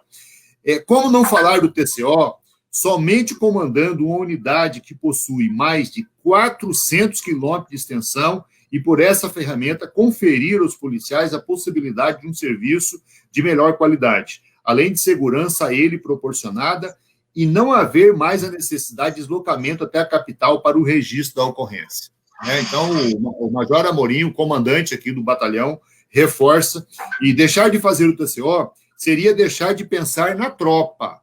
Não é eu que estou falando, não, é o Major Amorim que está falando isso. Sobretudo nos grupamentos mais distantes, além da segurança da tropa, evitando o seu deslocamento a locais distantes, não expondo os policiais aos riscos de deslocamento e os deixando dos distritos sem deslocamento, né? Então, é um posicionamento, mas aí alguém fala, não, mas é posicionamento de graduado.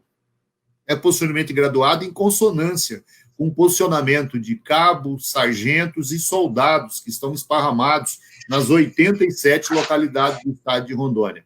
E eu acredito que até mesmo o policial que está aqui dentro da capital, e ele está trabalhando, seja lá na Zona Leste ou na Zona Sul, deve ser um desconforto danado a cada ocorrência que ele fizer aqui na capital, ele ter que passar mais tempo na delegacia do que lá, na ponta da rua onde os crimes acontece com a população menos assistida, e ele está na delegacia aguardando para o delegado olhar para a cara do cidadão e perguntar se ele pode comparecer em juízo, quando que ele pode fazer isso e permanecer dissuadindo qualquer tipo de crime lá na comunidade e levando segurança à população. Bom, nós já falamos aqui 1h e 21 minutos e sobre esse tema e sobre a importância desse trabalho. Mas aí, Coronel Nunes, já partindo aqui para o final, né? Porque senão daqui a pouco vai ficar só nós, eu sei que o tema é muito bom, vai ficar só nós 4 aqui conversando, né? Mas brincadeira, nós estamos com, a hora que eu olhei aqui, nós estávamos com 1.500 pessoas nos acompanhando, né?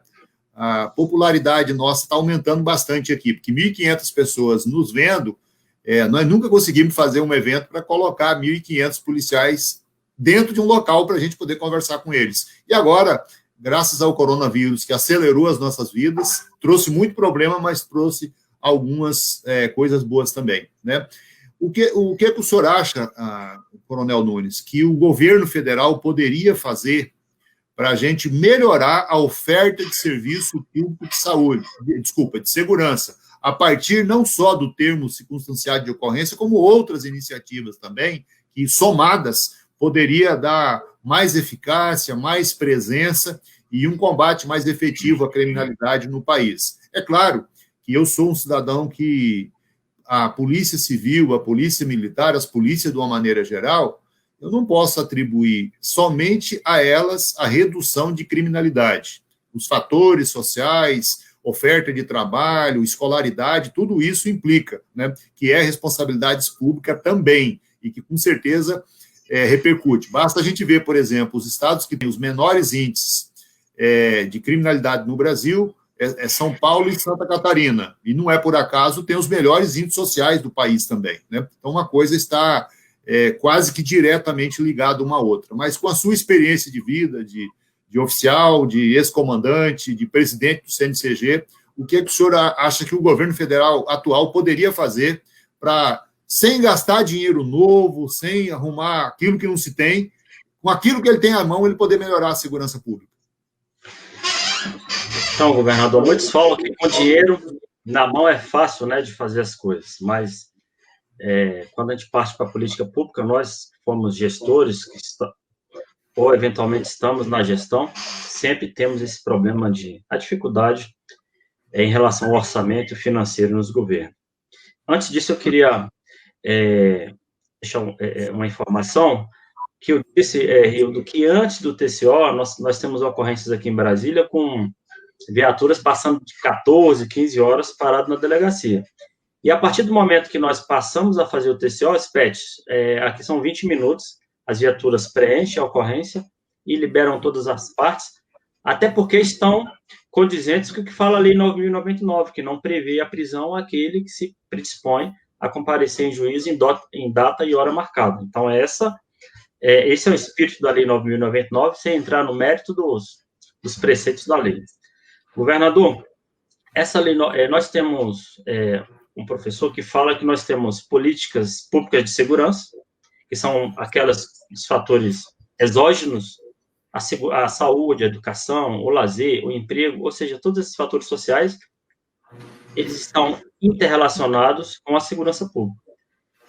E ele fala ao mesmo tempo, isso são as políticas públicas de segurança, e nós temos as políticas de segurança pública, dos fatores endógenos que nós podemos fazer. As polícias, pelo seu espírito de sempre ajudar, a gente tem uma série de projetos sociais, né, Hildo? Todas as polícias militares têm dezenas, centenas de projetos sociais, escolas militares, ela ajuda outras áreas na prevenção primária e secundária do crime. Mas ela não pode fazer tudo. Várias outras atividades que nós não temos como acessar, mas, como eu disse anteriormente, elas chegam na ineficiência, ou na ineficiência, ou na falta, ou na insuficiência dessas políticas públicas, ao transbordo dos problemas, eles chegam às nossas mãos. Mas, internamente, ou seja, de uma forma endógena, trabalhando só o lado da segurança das polícias, ou só o nosso lado das nossas corporações, nós podemos fazer ainda muita coisa. E um dos fatores que as polícias aceleraram muito, com a ajuda do nosso governador, que aqui está, foi o TCO. Governador, eu acho que eu sempre falava isso, e falei recentemente aqui uma apresentação aqui na Câmara dos Deputados, nós precisamos ter coragem para discutir isso. O senhor sempre, em todas as funções que esteve, o senhor teve coragem de enfrentar essa discussão conosco, com a Polícia Militar, com a Polícia Civil, no Judiciário, o senhor sempre teve essa coragem. Nós temos que colocar as cartas na mesa e saber por que o Brasil é o país campeão de homicídios no mundo, em números absolutos. Nós estamos vivendo esse triste momento, né, da epidemia do coronavírus, do Covid-19, que já perdemos mais de 40 mil pessoas. Infelizmente, parece que vamos nos acostumando com essas coisas trágicas. Há décadas que nós temos muitos homicídios no Brasil. Eu anotei aqui, em 2015 foram 58 mil homicídios, crimes dolosos contra a vida, né? Em 2016, 61 mil no Brasil. Em 2017, 63 mil. Em 2018, tivemos uma redução, mas em que pese essa redução, o Brasil é o campeão em homicídios no mundo. E com o tempo, essas coisas vêm acontecendo, parece que a gente se acostuma, Spet, com isso. Nós, da segurança pública, há décadas, não é, Rio? A gente sofre com isso. Temos uma tragédia que nós entendemos muito bem, porque a PM atende as ocorrências, ela vê a pessoa morta, ela vê o sofrimento da família, e o policial também carrega essa tragédia no seu dia a dia, para o resto das suas atividades. Muitos somatizam, levam esses problemas para casa. E nós temos algo semelhante, que agora está sendo muito noticiado, que é a pandemia do Covid. Mas, governador, todos os anos nós estávamos tendo mais de 50 mil homicídios no Brasil, ou seja, é uma tragédia não anunciada, é uma tragédia que estamos nos acostumando. Então, nós precisamos de políticas públicas de segurança e políticas de segurança pública. Eu acho que o governo pode, sim, nós precisamos ter, todos nós, porque todos somos vítimas do sistema e todos também podemos fazer alguma coisa. Nós precisamos de ter coragem para discutir isso. Nós não podemos persistir em um modelo que nenhum país do mundo usa. É um modelo defasado, é um modelo que hoje dá pouca solução. Se nós formos ver os homicídios, não sou eu que falo isso, é o CNJ, é o Conselho Nacional do Ministério Público, são as pesquisas. Nós temos baixíssimos índices de solução de homicídios. O senhor imagina os outros crimes. Então, essa falta de solução tem provocado na sociedade uma descrença no sistema de justiça criminal, que envolve todos aqueles órgãos que eu falei. E essa descrença no sistema de justiça criminal transforma-se em uma descrença no próprio país. Nós temos visto pessoas indo embora do Brasil, Portugal, Estados Unidos, é muito comum a gente ver personalidades públicas indo embora, e se o senhor perguntar qual é a principal motivação, qual é a causa, segurança pública. Alguns chegam a falar, eu não quero ser vítima da violência. Então, nós temos que colocar essas cartas na mesa. Acho que o Poder Federal, ele pode, sim, acelerar nessa discussão. Eu acho que todos os estados devem, para que a gente chegue ao ciclo completo. A gente falava isso com a sua ajuda em todas as reuniões do CNCG. Todos os estados, 16 estados, em 16 estados, as polícias militares lavram o TCO. Nós precisamos que as outras completem isso e que a gente possa discutir com coragem e com as verdades no fórum próprio. É o Congresso Nacional que tem essa possibilidade da gente avançar na lei orgânica que o SPET trouxe aqui, que é de 2001. Veja bem, nós estamos há 19 anos com um projeto muito importante para unificar, para dar mais uniformização, para haver troca de informações entre as polícias, uma série de outras coisas. Está há 19 anos no Congresso, a gente esperando isso, que vai ser muito importante. Quando as polícias militares, elas trabalham em conjunto, quando elas têm um canal de comunicação melhor, as coisas fluem muito bem, há uma comunicação, e um Estado pode ajudar o outro. E eu deixo aqui como exemplo, e até para finalizar essa minha fala, que a gente poderia ficar aqui a noite toda, que é um assunto que nos interessa, o SPET vai lembrar bem, o Rildo, da Operação Tiradentes, que nós fizemos em 2018, governador, quando todas as polícias militares, em um mesmo momento, iniciaram uma operação de segurança pública no Brasil. Infelizmente, não contactamos com o Guinness, mas foi a maior operação policial da história. 5.000 pessoas foram presas em flagrantes em 24 horas. E da guarda aqui, foram 5.000 pessoas presas pelas polícias militares em 24 horas. Essa foi a maior operação policial da história. Se tivéssemos encaminhado para o Guinness para ele ter acompanhado, mas isso aconteceu.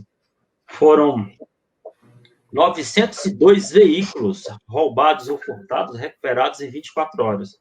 Então, o senhor veja a dimensão, a capacidade, a potencialidade que as polícias militares têm de restaurar a confiança, a crença do Brasil, não só na segurança pública, no sistema de justiça criminal, o qual nós estamos inseridos. Há vetores dessa nossa conversa que passam subjetivos como a confiança da população no sistema de justiça criminal e deságua num dado impressionante, que pouca gente tem falado sobre ele, que é a subnotificação dos crimes. A única pesquisa nacional que nós temos no Brasil foi feita pelo Ministério da Justiça em 2011, feita pela Universidade Federal de Minas Gerais, e essa pesquisa dá conta que 75% dos crimes não chegam ao conhecimento das autoridades. Qual a motivação? Exatamente a descrença no que aí está. Então, se os crimes maiores nós não temos uma solução, imagina os crimes menores de pequeno potencial ofensivo. Então, isso tem levado a uma descrença, uma subnotificação. As pessoas não procuram as autoridades, a polícia, nem o judiciário, e isso vai virando a bola de neve e fazendo o país, cada vez, um país com menos justiça ou mais injusto. As polícias têm uma instituição no Brasil que ela vai em todas as ocorrências, da briga do marido e mulher, do assassinato, do atropelamento do cachorro, na SPET. É a Polícia Militar. Então, ela, fazendo o TCO no local da infração e trazendo, não só levando a prestação jurisdicional, mas ela trazendo também essas informações, a gente pode dar um break no que está acontecendo e voltar essa roda e a gente começar a entrar no eixo. O TCO, que teve origem num projeto de lei lá do Congresso Nacional em 1980, o projeto de lei 1989, retificando agora, e virou a lei 95, ele pegou emprestado, governador, o espírito, né, da lei do que o prefeito Giuliani usava em Nova York, que tirou Nova York do primeiro lugar da cidade em crimes para o último, que, por sua vez, pegou emprestado teorias lá da década de 80, que é exatamente reprimir os pequenos crimes. Para simplificar, né, a gente precisa educar os filhos quando são pequenos, porque quando ele vira um homem, já fica difícil. Então, o bandido, ele vai se aperfeiçoando nos pequenos crimes, e é aí que a gente vai entrar. Temos a pretensão e temos certeza que podemos agir, como temos feito. Todos os estados, Santa Catarina, Rio Grande do Sul, estão na vanguarda disso. Mas o DF, SPET, desde 2016, quando começamos, não por coincidência, as taxas de homicídio vêm caindo muito. obviamente que é trabalho de toda a sociedade, principalmente dos órgãos de controle, mas a Polícia Militar prestou um relevante serviço nisso, porque ela aumentou a sua produtividade na ordem de 70%, nem um mês menos de 50%, desde que começou o TCO. Então, eu acho que a principal coisa, governador, finalizando e chegando ao ponto, é a gente levar essa discussão, colocar as cartas na mesa, colocar esses dados, e a gente poder discutir onde a gente pode mudar isso no Congresso Nacional. Quero parabenizar. Esqueci de falar uma coisa, né? O programa Pacto pela Vida, que muitos estados utilizaram, Minas Gerais chamou isso de Fica Vivo, aqui em Brasília teve o Pacto pela Vida, Pernambuco, com o ex-governador Eduardo Campos, outros inicialmente chamaram isso de Segurança Sem Intolerância, lembra, Spet? Tolerância zero, e hoje nos Estados Unidos eles chamam Compstat, né? Deram esse nome, que é estatística lá do computador, é um nome assim que não tem muito a ver, mas existem 3 pilares fundamentais para os governadores ou para os gestores. Em todos esses programas, que é os indicadores, trabalhar com indicadores, com números. Nós precisamos ter o feedback. A responsabilização. Então, é a accountability que costumeiramente falamos, né? Tem que ter o responsável, os comandantes, os militares, isso é muito impregnado, né? Sermos responsáveis pelos nossos atos, atitudes e respondermos por ele. E o principal é a governança.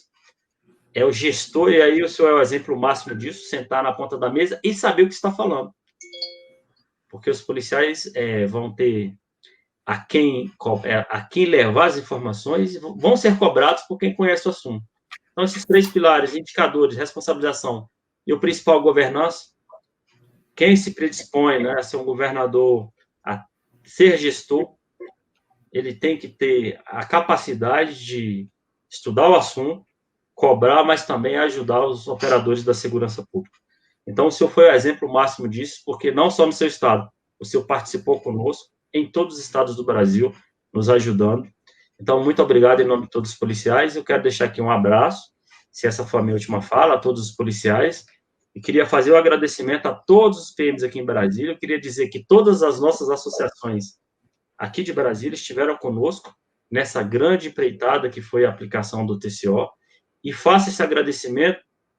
A gente não nominar uma pessoa é difícil, mas eu quero fazer o agradecimento a todos, fazendo em nome do Coronel André Luiz, que foi o SPET conhece bem, foi o nosso operacional e foi a pessoa que conduziu muito bem isso. Coronel André Luiz, coronel aqui da PM de Brasília, a quem eu rendo as minhas homenagens, e falando o nome dele a todos os policiais de Brasília e do Brasil. Chefe, obrigado por essa Nós agradecemos, Coronel.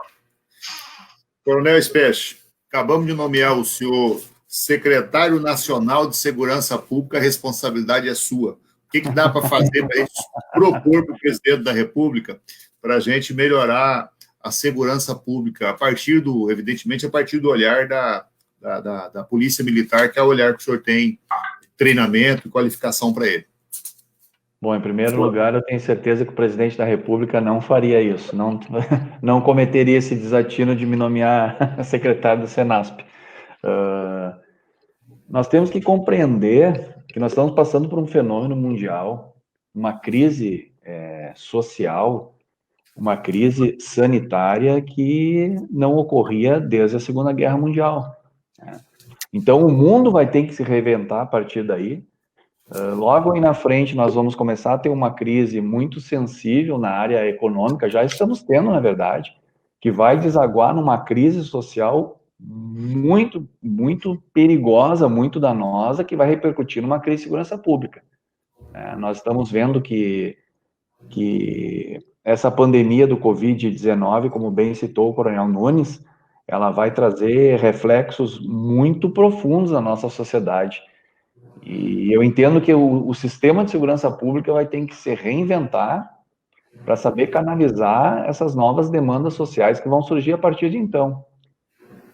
Quando o senhor fala da Senasp, a Senasp é um órgão gestor, um órgão federal gestor, a Secretaria Nacional de Segurança Pública, vinculada ao Ministério da Justiça, que é responsável por produzir as políticas públicas na área de segurança pública no país, e ela ramifica, né, o pensamento doutrinário a respeito desse tema para os demais órgãos, os órgãos executivos da segurança pública, e a partir desse momento, com essa nova situação, esse novo momento que nós estamos vivendo no mundo, e especialmente aqui no Brasil, eu acho que nós vamos ter que reinventar, que nos reformular, principalmente nos nossos processos internos e o modo com que nós vamos atuar perante o nosso público, a nossa sociedade. Então, eu vejo com muita preocupação esse momento. Essa crise, ela vai ser duradoura, ela não é uma crise momentânea, e os reflexos econômicos e sociais já estão aí aparecendo todo dia no noticiário. Como bem disse o Coronel Nunes, uma Covid está sendo o número de pessoas mortas por homicídios no país a cada ano. Então, nós já temos aí 46 mil óbitos em virtude da Covid. Esse número deve aumentar e muito nos próximos meses, é o que diz os estudos da Organização Mundial da Saúde. Então, eu entendo que nós temos que começar a nos preparar para esse novo modelo que vai ter que surgir, de segurança pública, e nós temos que estar preparados para isso. Eu não sei se nós estamos chegando nos nossos momentos finais, aí, governador, em virtude do horário. Então, eu também não sei se será a minha última intervenção. Eu não posso deixar de agradecer seu convite especial. Fiquei muito grato, muito feliz com a sua ligação, com o seu convite, e mais feliz ainda quando eu vi que eu ia participar de um debate junto com o Coronel Nunes, que foi um grande presidente do CNCG. Ele teve a difícil missão de substituir o Coronel Bianchini, que era o comandante-geral de Minas Gerais, que foi um grande presidente do CNCG, e o Coronel Nunes não só manteve o nível do CNCG, como aprimorou algumas questões que na época nós necessitávamos fazer, e com muita honra eu fui o assessor político institucional dele durante os 2 anos de mandato. Então, rendo minha homenagem ao Coronel Nunes, é uma pessoa que eu tenho um grande carinho, um grande apreço, um grande respeito. Especial agradecimento ao Coronel Hildo. Eu tive a grande satisfação, honra também de conhecer, quando eu fui aí em Rondônia pela última vez, Coronel Hildo. E eu acompanho aqui os comentários da tropa de Rondônia a respeito da sua pessoa e da pessoa do Coronel Ronaldo, e eu chego a ficar emocionado com as palavras carinhosas de apreço, de consideração que a sua tropa tem, não só para com o senhor, como para com o Coronel Ronaldo. Então, também é uma grande satisfação revê-lo. Que Deus abençoe a todos os senhores aí desse povo maravilhoso, desse estado maravilhoso de Rondônia. E se Deus quiser, governador Daniel, assim que essa crise sanitária e de saúde abrandar, tenho certeza que nós vamos nos reencontrar novamente e comer um belo peixe aí na beira do rio, né, do Rio Madeira, como fizemos várias vezes aí. Grande abraço a todos. Será sempre bem-vindo. E quando a gente for aí a Porto Velho, nos leva naquele restaurante que nós fomos lá, em 2016. Eu não posso dar o nome para não fazer propaganda, né? Mas foi muito bom. Faça propaganda porque o lugar é bom. Maria Schneider. Olha só. Coronel Hildo, o tempo ele passa muito rápido. Nós estamos com 1h44 aqui, descontando alguns probleminhas técnicos, estamos com 1h40 aqui conversando, e a gente tem tema para mais umas 2 horas